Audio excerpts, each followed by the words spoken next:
Morning there, guys. So as I'm walking out my front door, you can see what's greeting me there. Beautiful start to the morning. So we're going to get out and go for a dig today.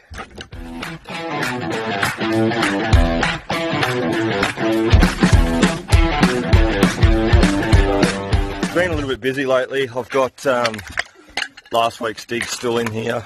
Excuse me. So I'm going to empty all this out, start fresh today. Still got all these buckles out in the corner here. So these are some of the items that we dug there in last week's video.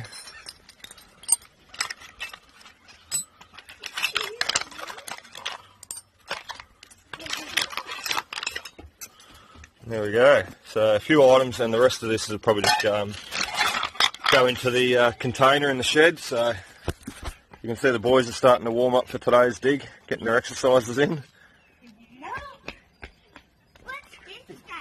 Go. Wow. Alright, so we'll get rid of this. We'll go take these inside, and my mate should be here soon, and we're going to get going.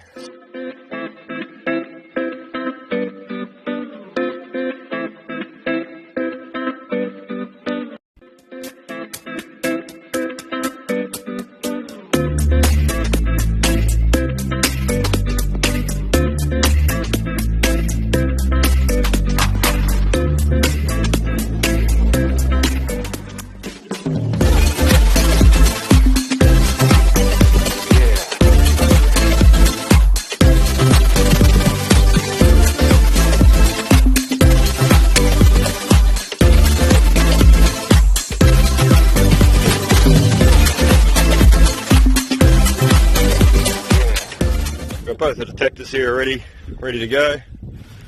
Mate Brandon's running the Knox 600, and of course I'm running the Knox 800. Get a noise cancel happening here. So straight up at your waist there, into noise cancel. Away she goes.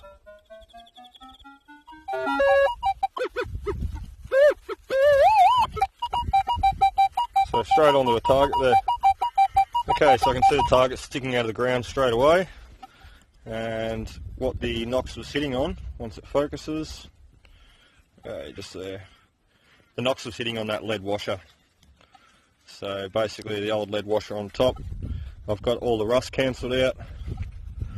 I'll take it off and give you a look. Those lead washers though, I don't know how many of those I dig. They generally come in around 16 right up through to penny coin numbers at 21, 22. So anyway, in the trash bag, and we'll go for an next dig.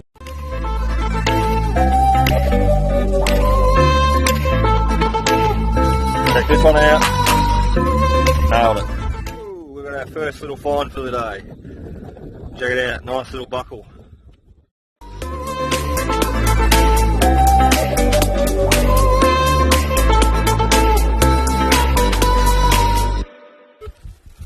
We've got a few things this morning. Brandon's beat me already.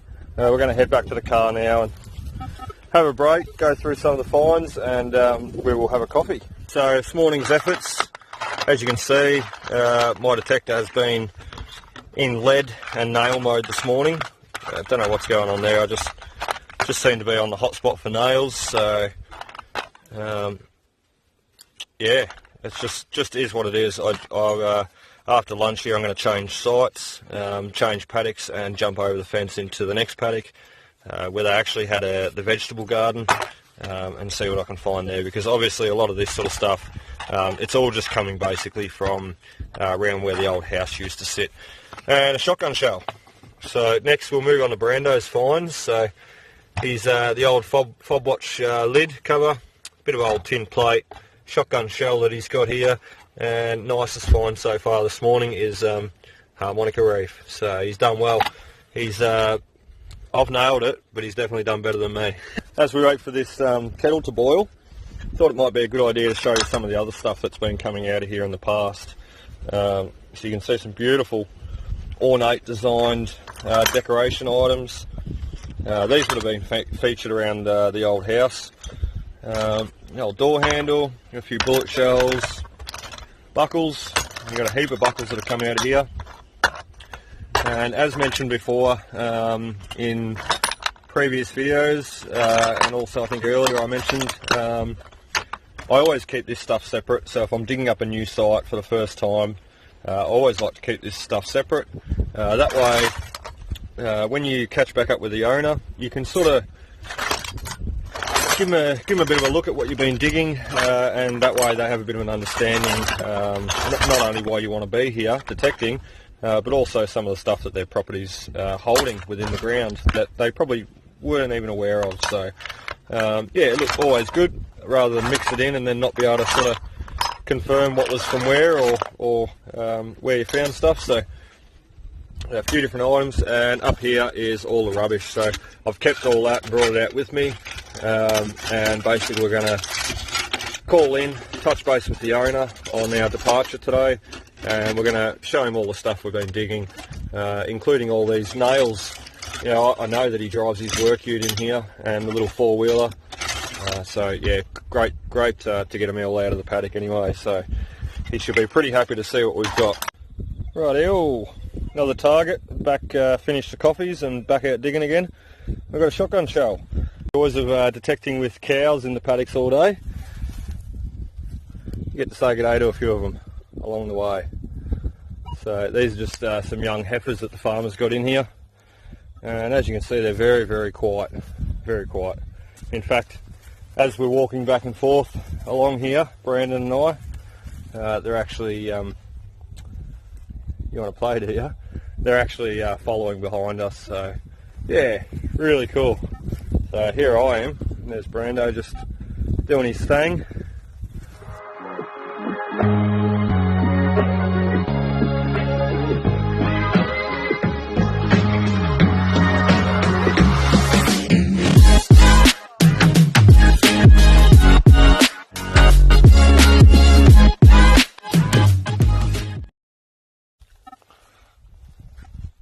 Hello.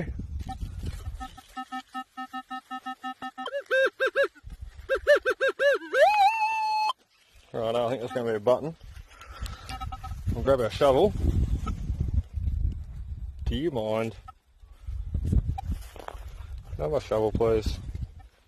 Thank you.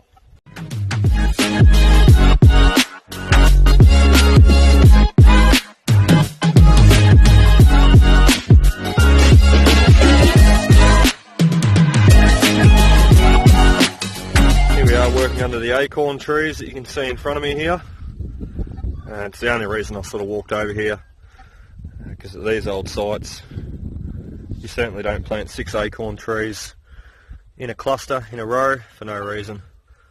So basically we've got a target here. Let's try and zoom into it the best I can for you. So what this little item here is, and I recognise it straight away because I have dug one of these before in the past. This is actually the silver piece off the stem, or the collar, if you like, of an old tobacco pipe. So you can see the little markings there, the little hallmarks on it. Most of these are made in England, in Birmingham, and brought over here. So I'll try and zoom in on the markings there. It's going to be very hard to do. That's the wrong way. There we go. So very hard to make out the markings, but definitely the collar off an old tobacco pipe. Pretty cool. Okay, so another nice tone here. These are the signals that I ideally look for.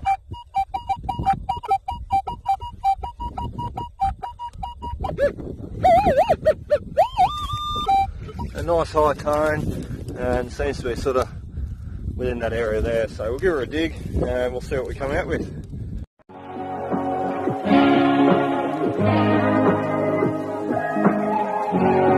Okay, he's got a penny. Check this one out.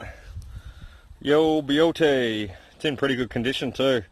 I'll give her a bit of a clean up with a toothbrush and we'll have another look at it. Okay, so we've got a 1911 1 penny. Beautiful condition.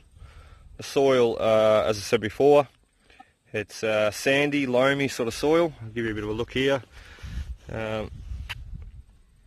Buddy. sitting in the wrong spot. I've got the shadow cast on me, sorry. Anyway, as you can see though, nice sandy soil, so everything sort of stays in really good condition. So there's not too many pennies that come out looking like that around my area here, due to the moisture in the ground, so very happy about that one. Anyway, first penny for the day. We'll keep going and see what else we can find.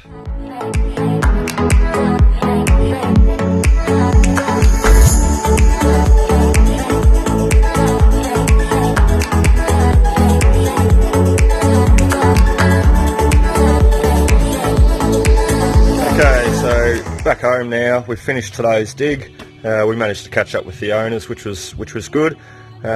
Basically showing them everything that we've dug there for today and for the last few visits there, because I hadn't caught up with them. Anyway, as you've seen what was in the green pan there at lunchtime, basically I offered everything up to them, and he was more than happy to keep it all. Buckles, pennies, what have you, all stuff that I've got in my collection already. So look, you know, I'm happy just to dig it, take a few pictures and pass it on. As I always do, I always offer up any finds to the owners, to the landowners, so good incentive to let you dig there. And you know, some want to keep stuff and others don't want to keep anything at all, so just happy to see what you find. But regardless, whether they keep it or whether they let me keep it, I'm just happy to be there digging. So, and I always appreciate being let on these old sites. So yeah, happy days. We've been invited back for another dig. He's got a few other farmhouse sites, if you like, that date sort of from the 1950s onwards. So we'll try and pick over them in future and see what else we can unearth for the owner. So yeah, happy days. We'll get back out there in the next couple of weeks and do some more. Hope you enjoyed the video, guys, and make sure you subscribe, and there'll be more in future. Cheers.